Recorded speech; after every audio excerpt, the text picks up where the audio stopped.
H1N1 સમગ્ર ઉત્તર ભારતમાં તીવ્ર ઠંડીનું મોજું ચાલુ હોવાથી દિલ્હી અને NCRની હોસ્પિટલમાં ફ્લૂના કેસોમાં વધારો જોવા મળી રહ્યો છે. ખાસ કરીને H1N1 ચેપના વૃદ્ધોનો સહરોગ ધરાવતા લોકોને નોંધપાત્ર રીતે અસર કરી રહી છે. દર્દીઓમાં સારવાર કરતા તબીબી નિષ્ણાતના જણાવ્યા અનુસાર વૃદ્ધો અને બાળકો ચેપથી લાંબા સમય સુધી પુનઃપ્રાપ્તિ સમયનો સામનો કરવો પડે છે. ઠંડા હવામાન વધુ જટિલતાનું કારણ બની H1N1 સ્વાઇન ફ્લૂ પણ કહેવામાં તેણે જણાવી દઈએ કે H1 ફ્લૂ જેવી સફાઈફૂલ રીતે પણ ઓળખવામાં આવે છે. ઇન્ફ્લુએન્ઝા A1 વાયરસ એક પ્રકારનું ડુક્કરને અસર કરતા ફ્લૂ વાયરસ સાથે આસપાસનું કારણ સ્વાઇન ફ્લૂ કહેવામાં આવે છે. સ્વાઇન ફ્લૂ અને મનુષ્યોમાં સંબંધિત ચેપ અને ડોક્ટરો કહે છે કે તે બહારના દર્દીઓના વિભાગમાં દરરોજ ફ્લૂના 12 થી 15 વધુ સંભાળ કેસ રહે છે, જેમાંથી 3 H1N1 ચેપના રોગો છે. આ સ્પોટ હોસ્પિટલ પણ તૈયાર છે.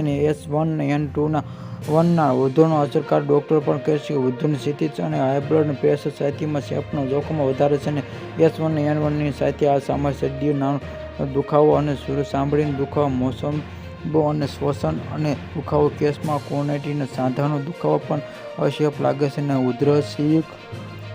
અમુક બીજા વ્યક્તિઓએ ફિલ્મમાં ડોક્ટરમાં જણાવ્યું મુજબ વાયરસના શ્વાસ અને પછી અથવા આંખનો અર્થપેચ તમને ચેપ લાગે છે. આ કેટલાક સ્વભાવના લક્ષણો વાયરસ સંપર્કમાં આવ્યા અને 3-5 દિવસમાં શરૂ થાય છે. તે સામાન્ય થાય છે. તાવ, ઠંડી લાગે, ઉધરસ, ગળું અને શરદીનો દુખાવો, માથાનો દુખાવો, થાક, શ્વાસ તકલીફ અને ફોલ્લોવિંગ સાથે તાવ. મુજબ સ્વાઇન ફ્લૂની સારવાર કેવી રીતે થાય છે ડોક્ટર કહે છે સ્વાઇન ફ્લૂથી પીડિત મોટાભાગના લોકો જેવા અન્ય સ્થાનિક સારવારની જરૂર નથી. જો તમને ચેપનો રોગ લાગ્યો હોય તો તમારે પુષ્કળ આરામ મેળવો, પુષ્કળ પાણી પીવો અને હળવો આહાર લો અને ચેપનો ફેલાવો રોકવા માટે અને તાવ અને દુખાવો દૂર કરવા માટે અટકાવ પગલાં ભરો તાત્કાલિક.